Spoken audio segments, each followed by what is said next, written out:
discipline yourself to stop and put your numbers in.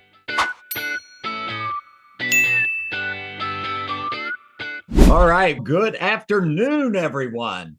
Well, now remember, don't forget that on Mondays we do have accountability day, and don't forget that you still have to put in your numbers, and that's how we track you. That's how we take care of you. That's how we know whether you're rocking and rolling. And it is and it isn't, right? I mean, because there are people that are rocking and rolling and making things happen and going and getting listings, and they're making their calls and they're doing all the things, but absolutely have a very hard time, and I'm probably one of these, discipline yourself to stop and put your numbers in. You know, that's not a normal thing.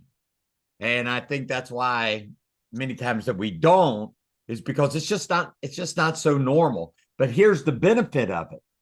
If you actually did, you could duplicate your business or know how to operate your business at any time.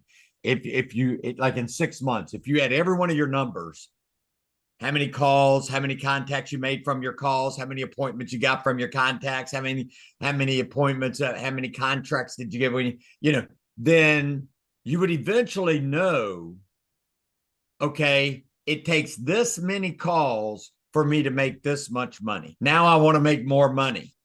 Well, then you got to up the calls, because everything else in between would be the same. And we could talk conversion rates and all that kind of stuff. Well, today we're going to do something kind of fun or kind of a little bit different or kind of something I'm going to give you, and we're going to mastermind just a little bit of, and don't think this is going to be any kind of real mindset thing. It is a little bit today, but I want you to think of how do you think in this business? I mean, what are the ways that you really are you a big thinker, or are you a medium thinker, or are you a small thinker? And I've got about seven or eight things to mastermind around this. Write this down. The first one is going to be this, and you have heard this all your sales life, is what is your big why? Think powered by a big why. You got to think. The way you think is powered by your big why. That and I'll get to number two in a little bit, because I want to just talk to you about that. What do you think your big why is? That this is the mastermind time. Come on, make sure you're off mute. Everybody off mute. Come off mute. Come off mute. Mute. What is, and I've heard this all my real estate career. Okay. What is your big why, Rob? What is the thing? And I think it changes. Would you agree? Would you agree that it changes over your lifespan? Okay. I'm no longer driven to buy a house. Okay. I'm no longer driven. I just sold my house. So I'm no longer driven. I'm no longer driven to raise my kids. I mean, they're in their 40s. I feel like I'm still raising them sometimes. But again, some of you might know what I'm talking about. I am driven by a big why for my grandkids. I'm driven to do what I'm doing with you. And the reason I'm doing it is because I would love to help, share, or completely pay for my grandkids' college education. And they're from 6 to 16, 8 of them. Okay. So I personally think for me, and I just want to say it for me, that I've never been driven by a big why. I've been driven by big whys with an S, but I don't know that I've ever been driven by a big why. This is my big why. Man, get out of my way. Here I come. But I do hear people say that. So what say you? Are you a big why person? You know it. You got it down pat. Are you a person that I hear many times, man, I'm still searching for my big why. I just don't know what my big why is. Or are you like me? I got a bunch of them, and they seem to be changing all the time. So what say you? Who's first? I'll go. I don't mind Okay. going. Good. You're right Yeah. in the center of my screen, as you should go first if you're in the center. Tic-tac-toe, that's a good spot. All right. So I think more for my why, it's more of a regret. When I'm in my late 80s, what would I regret not having done versus stepping out and doing when I look back? So anytime I get stuck and I worry about things, it's like, what at the end of time, my time, what would be my regrets in this business? Knowing the opportunities I have, what would be my regrets? I don't want to leave with regrets, right? So that would be one of my whys. Dang, that's good, Pamela. I mean, I'm sitting here, man, that's making me think. And I'm gonna tell you what, one of the things that comes to my mind, and whenever I was teaching Bold, we had a thing in there that it was a book. It was actually the five regrets of a dying person. And what those top five were. I'm trying to remember what they all were, but again, it was a very interesting thing. And certainly one of the regrets is I wish I had not worked as hard or something like that, or work. I like what you're saying, man. It's that made me think. That I don't know about the rest of you, but it made me really think about. Okay, wait a minute now. Okay, so at the end of my dying bed,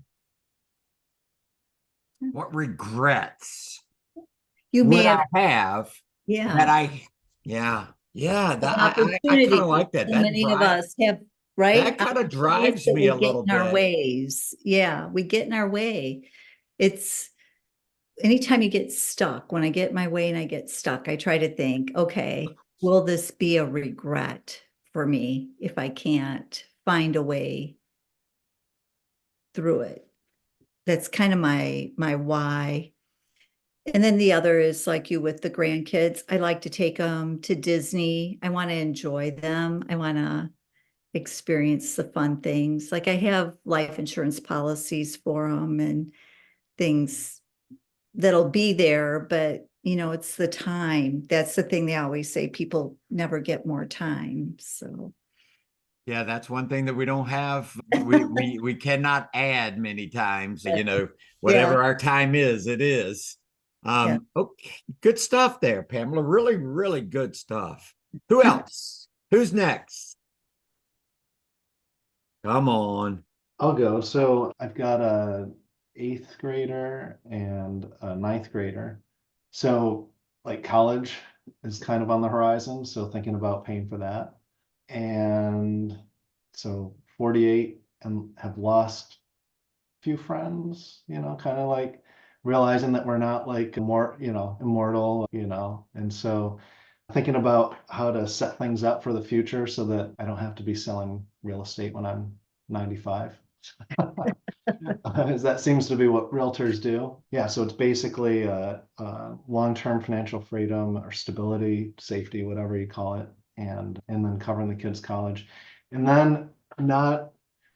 So when I mentioned these friends, like not kind of along the regrets line, like I like to sail, so want to be able to go out and sail and not worry about the phone ringing. So I kind of mentioned the team stuff last week, and so basically having that set up, enough business going so that I can kind of feed a team a little bit, so I don't have to worry about every aspect of it myself. Wow. And I get that. I get all of that. And I'm sitting here just thinking again. I keep going back to all those regrets. I mean, I'm like, that gum you, Pamela. Because well, let me say this, and I'll say this to you, Mike. Here's what I was going to say to you. Gosh, man, things do change all the time.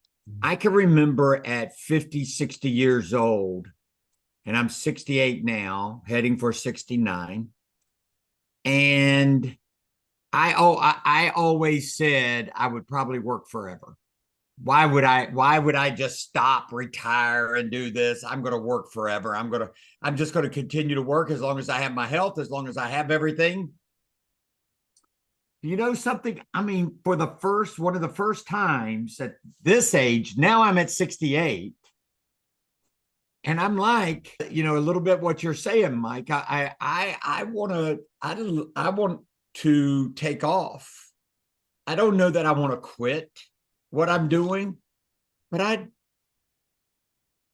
don't want to have to work. I want to work because I want to work, not because I have to work. Right. Does that make sense? And even though I got to tell you something, ladies and gentlemen here, and I don't know how many of you are near my age or what, I don't. But I would say this. It does take a lot to stop, to have to stop. If you think $1 million is enough, it's not. It really isn't. And because you think $1 million, oh my gosh, man, you're a millionaire. Oh my, $1 million. I can promise you, it's not enough to live off of.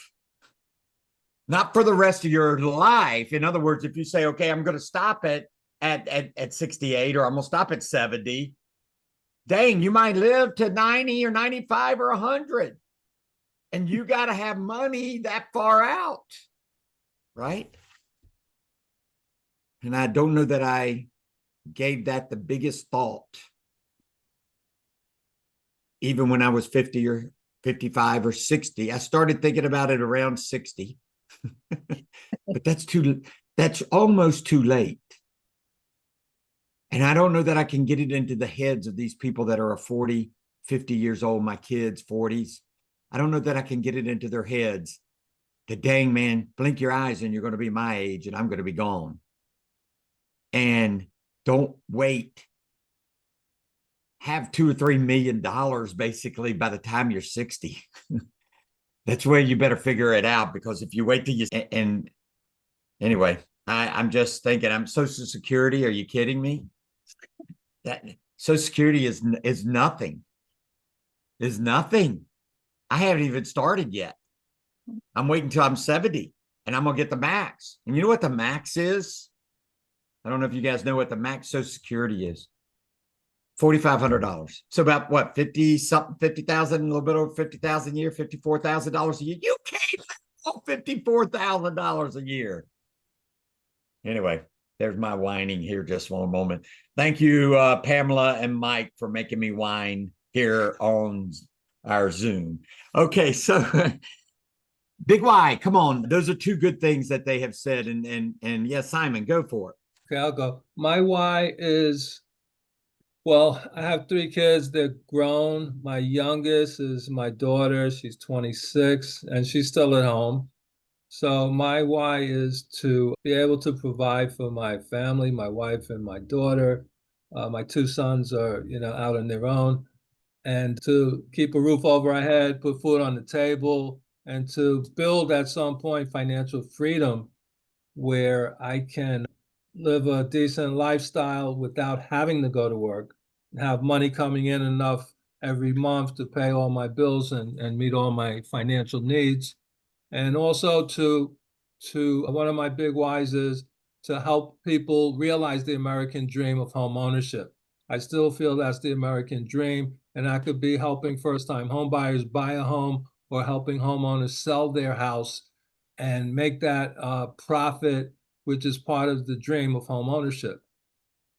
And so that's really part of why I do it. I find it interesting that you say that, and I love that you're saying that, because I think, listening to the news and listening to the world today, that homeownership is not as much of American dream as it used to be. You used to really, that was a big deal, owning your home. I can remember whenever I bought my first home, and 800 square feet, $23,000, and my $227 a month mortgage. Okay. And actually I had my 3 kids. We had our 3 kids and in that 800 square foot home till they were about 3 or 4 years old, all 3 of them in there. Mm-hmm. And then we finally moved to I think it was about a 1,700 square foot home. Man, we thought we were in, a mansion. But you know, I'm hearing more and more, Simon, and I think it'll turn back around. I'm hearing more and more of you hear people, kids staying at home longer, living in the garage, right, living in the basement. And I just heard the other day, and I'm believing a little bit that most people are renting now versus buying. Meaning that that's the mindset that is changing today, is that I don't want to own a house. I think I'll just rent. And now that brings a whole nother nice big why, because if you're an investor, you can start building houses or investing, go buy homes and flip them, or either flip them up and make them nice and rent them out. But I get what you're saying, and I'm with you on that. Here's the only thing I would say to all of us is that big why big enough and strong enough? Because I'm going to say this, we're in a business that can give you everything you're talking about as a big why. We are in a business that, I mean, there's a real, you can make as much money as you want to in real estate. So the question is, are you making the money that you want to make in real estate? And if not, is that big why really still strong enough? Because it's easy to say, I want to have financial freedom, or I want to take care of my kids, or I want to take care of this, or I want to take care of that. But if you don't, then what does that say? If you're not doing that a year from now or 2 years from now, then is that why big enough? Because you're in a business that you can do that. You don't need to go find another business. You just need to figure out how to drive yourself in the real estate business to make that kind of money. Okay. I think on my end, because I came from a service profession prior to this. I was in sports medicine. I was an athletic trainer full-time at the university. So what is that? That's a give profession. That's 24/7. You deal with them from injury to return. So for me, when I first started the real estate, it was about helping people try and get into a home. Because the home I live in now, we own. My mom and I own it. So it allowed me the opportunity to start this of wanting to be able to help people. But I think it's about a 50-50 between that and finding a little more financial freedom. I want to be able to contribute more to our house with a couple of small things, but I also have to feed my Disney habit and my annual pass that I have. So, but that's like, yeah, I know. And those are some of the things, but they kind of wavers back and forth between several different things. And the hard part is, like I said, I want to help people, but I'm also getting told that we're not going to deal with that price point, where I'm going, but they need help. They still qualify for that and they can get in that, but you're telling me I can't help them. So I kind of get mixed signals sometimes, and I get frustrated with just that little part. So I'm always still trying to figure out what the overall why is. Good thinking. Good thinking. I think it's a lot of people. I really do. I think it's a whole lot. You're in a category with a lot of other people out there that is really looking and searching. Shannon, you got any last moment or last thoughts about this? Oh, you're muted. You're muted. You must be muted. No? No, there you go. No. You weren't muted. I Couldn't wasn't hear. muted. Do you hear me now? Yeah. Okay. I don't know, glitch maybe. Yeah. So, I mean, I've taken so many trainings and they always talk about the why, and I can kind of come up with one, but then I don't know that it's the thing that drives me in my daily actions. So I was a competitive gymnast my whole life, and I had structural issues that we didn't know about. So the structural issues and the gymnastics on top, that was not a good combination. So I have been labeled handicapped since I was 14, and I have chronic back pain. Spondy. I keep thinking that my why needs to be, yes, I want financial freedom. I want to contribute to my family, but I need to be able to have the resources to manage my own body. And it's not cheap necessarily. And I don't know what the future holds. And I just watched my brother lose his wife of 28 years. She passed a month ago, but for a year, he was financially, I mean, my brother's very successful. He was able to walk away from his company for a year, devote his time to her 100%. And part of what made it easier is he had money at his disposal. So he could kind of throw money at the problem to the degree that you can. I mean, it didn't save her life, but it made the process more manageable for him while he was the caregiver. And as I face my own bodily problems, like I don't have those kind of resources. So it's my why. Like I've always been, I mean, I've been a psychologist for 25 years. So I've always helped people and I want to help people, but I also need to be able to help myself. But it's not motivating me to be different on a daily basis. That's where my breakdown happens. Okay, let me say this. She said a lot right there. Let me tell you what I picked up, and maybe you can say what you guys picked up. I mean, a couple of things right there at the very end. I mean, at the, you know, I think there's sometimes, and I'm going to say this to everybody. I know what Zig Ziglar says, and I've always lived by that. Give enough people what they want, and you'll get what you want. And I do believe that. I do think sometimes we give. I mean, Brandy, get, you know, in what you give, and you don't give to yourself sometimes. You forget that part. You know, I can remember Diana Kokoska always saying, you know, one of these things, and it wasn't her that invented this. You got to love yourself to be able to love other people. And sometimes you got to take care of you before you can actually take care of other people. And I think a lot of people neglect themselves to be able to help. And because that's what a lot of human beings do, I think, is to help other people. You look at people that, you know, Americans can fight each other and bitter at each other and be la. But I can promise you go outside and you fall and your neighbors or somebody sees you and you're hurting, all of a sudden you see people coming to your rescue. So my whole point is I think that's interesting that you say what you said, and then powered by that big why. The bigger thing I think that you said is, and this has been for everybody forever.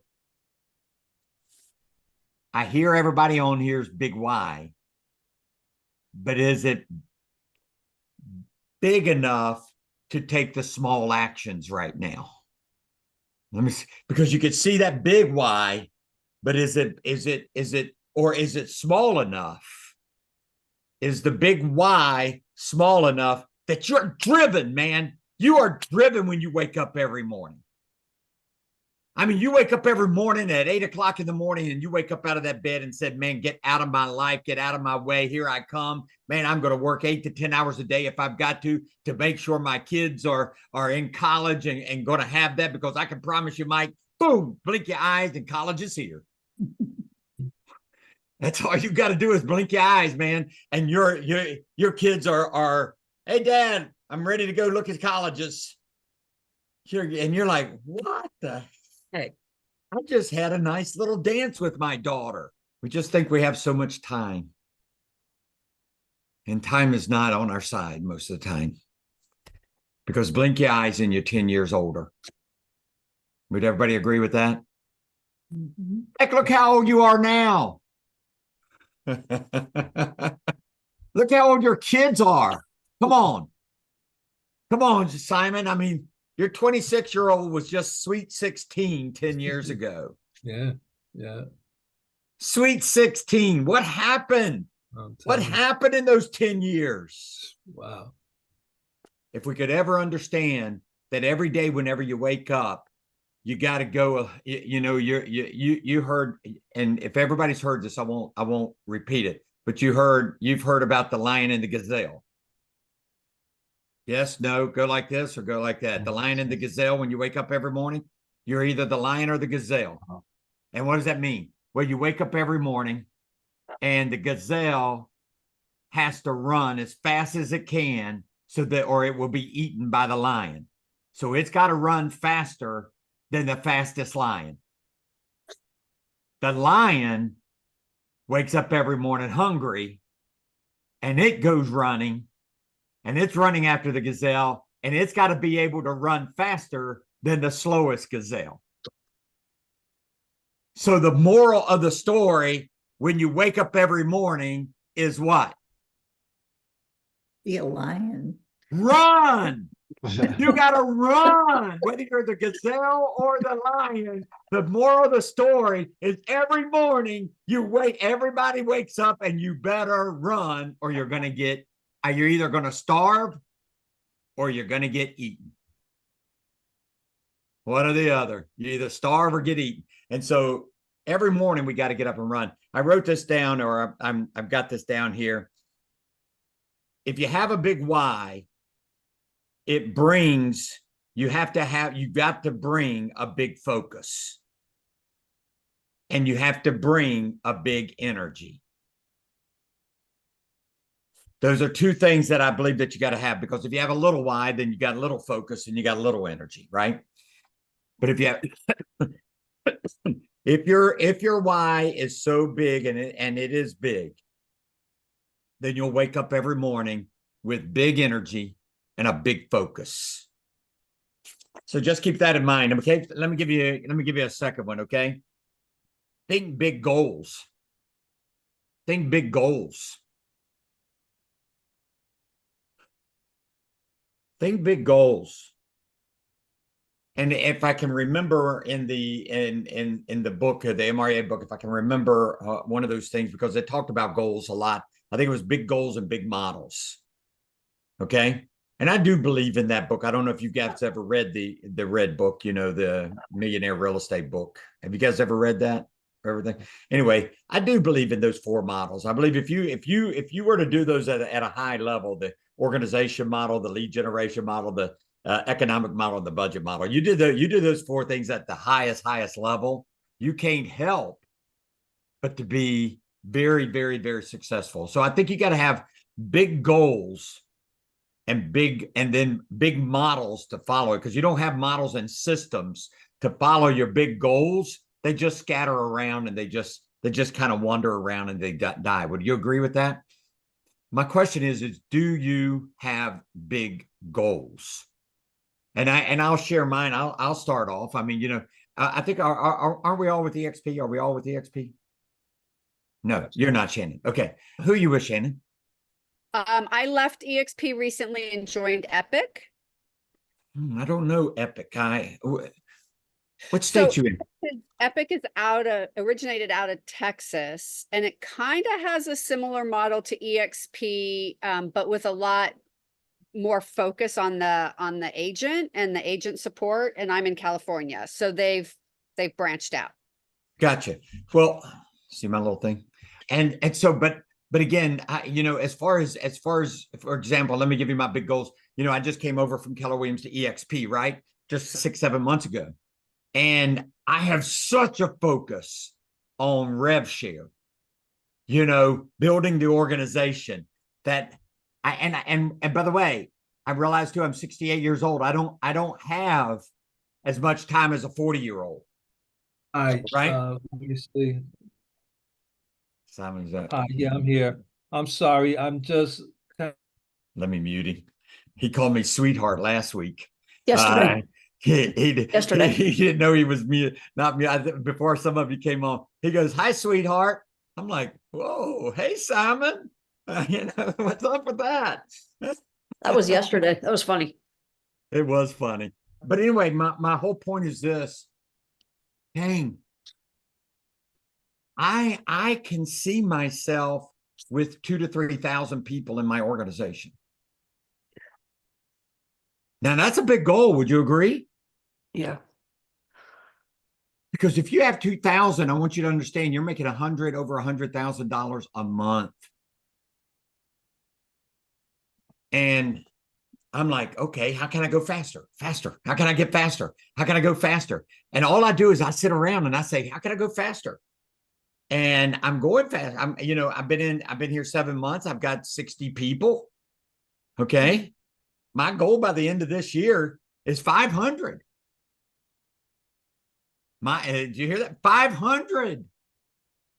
I'll be making $25,000, $30,000 a month at 500. I'm like, okay, freedom, baby. That'll help you out, wouldn't it, Mike? Yeah. I mean, that would help everybody out if you were making like about $25,000, $30,000 a month for the rest of your life. Dang. So are you driven to figure it out, whether it be selling real estate or whether it be like a rev share or profit share with Keller Williams and or that kind of thing? Are you driven and can you figure it out? So you have a goal of 500 people by the end of the year. So you reverse engineer that as to quarterly, or how did you arrive at that? Yeah, you know something. Well, I arrived just because it sounds good, 500. And I have heard, and I don't know if it's true, that whenever you get to about 125, 150, that it takes off on its own faster, even faster. So my goal is in 6 months of this year. So by June 1st, yeah, something like June, would that be June or July? July 1st, I guess. By July the 1st is to have that 150 to 200 people. That's where I'm aiming at, because I believe that I can catapult to 500 in the second half. And so, and I'm finding these people, right? And I'm helping them. I got one guy, man, all he wants to do is just make phone calls. And he's already got 2 people on. He just came over a couple of weeks ago. I'm not going to sit there and just make phone calls. But I got him. And he's in my first level, right? Now go make all the phone calls you want to make. He's not going to sell one bit of real estate, but man, he's going to probably have at least 100 people in his organization by the end of the year, right? So how big can you think though? How big are you thinking? How small are you thinking? Maybe with your own business. Are you selling 25 transactions a year? Are you selling 50? I sold 120. I always wanted to sell 100 houses a year when I came into the business. Nobody was doing it in Virginia, all of Virginia, in 1988. So you know what I did? I flew out to California to see Shannon. She was doing it back then. No, I'm just kidding. I flew out to see a guy named Walt Sanford in Long Beach, California. He was selling 247 houses a year in 1988. And I said, I'm going to get on a plane and go see what he's doing. So I got on a plane and he let me follow him for 4 days, gave me all the system. I came back, and within 2 years, I was selling 100 houses a year. So talk to me about your big goal and what are you doing to go get it? Your turn. I gave you mine. Come on. Share. Did y'all talk? So I'll talk. I don't Thank you, Pamela. I thought these California ladies would pop in there really quick. No, it's got to be a Midwest girl, right? Midwest girl. Go ahead, Midwest In girl. the middle. In the middle. And by the way, you're right in the middle of the 2 California ladies. That's right. My middle child always feels lost. So That's right. Mine too. So anyway, yeah. So my goals, I'm not far from you age-wise, just a couple of years behind you. So I want to build a big enough organization that the rev share is there for me. But I've always been a solo agent with an admin and maybe 1 or 2 buyer's agents. My goal this year is to build a bigger team. It's one of those things, it's hard to find the people that really want to learn from you and do the things you do. They, I don't know, seem to burn out, get tired of it, or frustrated with the systems and what you're asking. It's like anything. It's like a large staircase, right? If you look at the top, it looks like a long way to go, but you need to do 1 step at a time. And they're not always willing to do that. You get up to the 3rd step and they want to be at the top. They don't want to take the next steps in between. And it's a process, right? So that's my goal. That's what I want to get to. I've got some great systems that I'm working on. And we've both been in the business for a long time. The biggest frustration is how much the business has changed in the last couple of years and the way we've done things. Doesn't matter if you've got 30 years, 40 years, or 25 years in the business. We're all kind of at the same level. We understand the negotiation, they have tools for economic things, but the tools to actually market and obtain leads and prospects, we're all kind of at the same level right now because it's changed so much. Wow. Good thoughts. Good thoughts. Anybody else real quick? I've got a couple things to say. Write this down, if you will. Number one, nothing is possible. I know you don't want to write it down. Just, nothing is possible. It's hard to write that one down, isn't it? Number two, something is possible. And number three, anything is possible. How do you think? How do you, 1, 2, or 3? Again, it's easy to say 3. It's easy just to say, yeah, anything is possible. Yes, I believe that. Yes, I believe it. But do you really believe it? Are you living it? That anything is possible? Or are you living that something is possible? And I got to believe there are people out here. I don't know. I don't know them. Maybe they just down on their luck and that kind of thing is they believe now and their mindset is nothing is possible. But how do you believe? How do the people on here that I'm looking at, how do you really believe? Are you somewhere between nothing and something? Are you somewhere between something and anything? Are you over the top that anything is possible? What do you Something. believe? Something possible? Good. Good. Simon, what are you? Where are you on the scale, on that continuum scale right there from nothing to anything? I believe anything is possible. Very positive person. I think anything is possible. There's a way. There's a will, there's a way. We just got to Okay. find the way. Okay. Shannon, your Your thoughts? thoughts? Yeah, I feel like I'm more on, again, I'd say the same thing. I'm super on the anything is possible, anything and everything is possible. And that's my belief system, but I don't know that it changes me on a daily basis because I still get lost in the weeds. It's that daily basis thing. I like what you're thinking there. Mike, where are you? Well, I like to think anything's possible. I think that between something and anything, sometimes like based on time, like when you think about like how much time you have to get something achieved, like I can't be in a rock band anymore. So like that was probably possible back in college, so like certain things you kind of, I think part of it is like, on this whole thing is like complacency too, like when you do good enough, like that, you don't have to be as hungry. So I think that's the hardest thing is staying, kind of keeping that hunger, that's a challenge. Pamela, where are you on that scale? So I do believe anything is possible. And I think that, again, opportunity right now, it has really leveled the playing field with all of the artificial intelligence and all of the ways. I mean, gone is the yellow pages, gone is the Holmes magazine at every gas station or train station or restaurant as you're going in or out, right? But we have to be willing to embrace it and learn it, and again, I think that goes to your very first point, the mindset. Do we have the mindset and then the focus?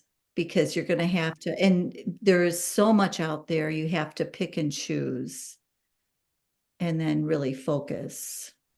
Yeah. And that goes back to you, Shannon. I mean, again, it's a matter of those little things, those little actions has to do a lot with focus. I mean, and focus and discipline, those are words, right? That get us to the little small things that we have to do every day to get to the big things. I do believe anything's possible. I said one time in Bolden, I think somebody actually corrected me but maybe it wasn't that. For example, can I fly? You see, I say I can. I think that's possible because I have, and a lot of people, I have no, let's see, what did I say? I have no limitations or something like that. I have to figure out what I said. I used to say that in Bold, that I have just no limitation, and people would just crawl all over me, man. Oh, can you do this? Can you do that? Can you do this? And they would always come against you. I think it's human nature to try to tear you down versus build you up. And maybe that's a wrong word, human nature, but I found this all throughout Bold, all my years where I would say that near the end of Bold, I would say, I have no limits. I have no limitations. And people would almost in every Bold would try to tear that down. They would find it. Well, can you fly? Well, yeah, I can fly. I can get a flying suit and jump off that cliff, and I can fly. I've seen people do that. But am I going to do it? No, I'm not. No, I'm not going to do it, but it doesn't mean I cannot do it. And I said one time, well, maybe I cannot, think about this, be the center for the Los Angeles Lakers. I could sit back and say, I'm not tall enough. I'm not athletic enough on that. I'm not this or I'm not that. But wait a minute. So the question is, could I make a lot of money? Could I be a billionaire? Well, I could. I could have been, in my lifetime, I could have been a billionaire. Okay, every one of us have that ability to be a billionaire. Would everybody agree with that? We just choose not to do the little things, Shannon, to get us there. Okay, but we could be a billionaire. Now, if I was a billionaire, could I give the Lakers $1 billion if I had 10 billion? Give them $1 billion for me to sit right there on the court. And in a scrimmage game that they have, they send me in for one play in the center for the Los Angeles Lakers. The answer is yes. Anything is possible. And so just because I don't have the athletic ability, I could have other abilities that could cause me to be the center for the Los Angeles Lakers for one scrimmage play. So I do think that. I'll leave you with this, So the question is, for very few people, big things do happen. And the question is why? And I put this down. These people believe that anything is possible. And if you want it bad enough, and you are willing to do, and you are, what did I say? If you want it badly enough and are willing to do what is necessary to get it. That's what those people are. And there's not that many. We need to be that many. We may not be on the scale of this way up here, but every one of you right here can be on a different scale by the end of this year. In 6 months, you could be on a different scale. But we choose. I tell people, and sometimes it bothers them what I say when I say this. I sold 120 houses a year in 4.5 days a week. And would you guys agree on here? If it could be done once, it could be done again and again and again and again. But here's what I say at the end that shuts everybody down.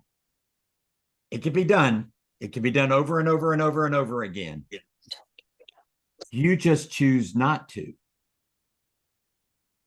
You just choose not to do what it took me to sell 120 houses a year. You just choose not to get up at 6 o'clock in the morning, and maybe you can't, okay? But that's what I did, and work till 8 o'clock at night, Monday through Thursday.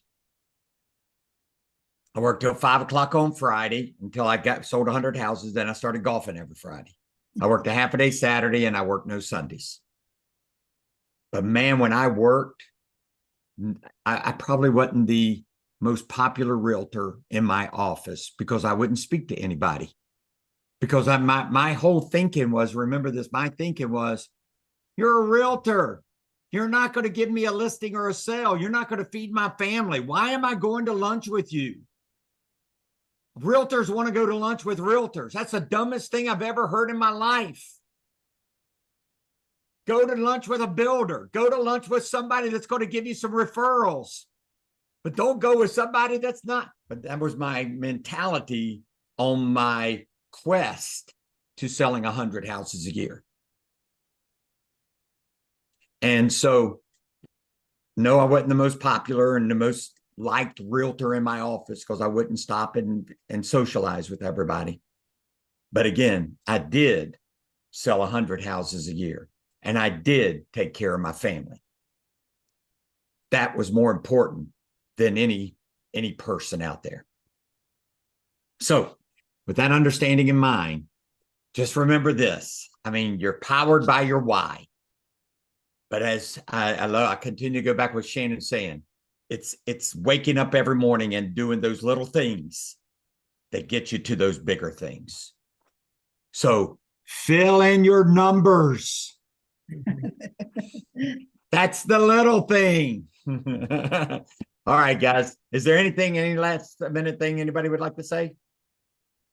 So Rob, I think sometimes when you're trying to get to your bigger why, it's what you do, but it's also what you're willing to give up Right. to get there, to do what you need to do, right? And Sometimes you we know, have sometimes Pamela, challenges. and sometimes you're right. And sometimes you're not willing to give that up. And so you have to accept that you may not get there, or you got to figure out a different way to get there because you're not willing to give up whatever this is. Right?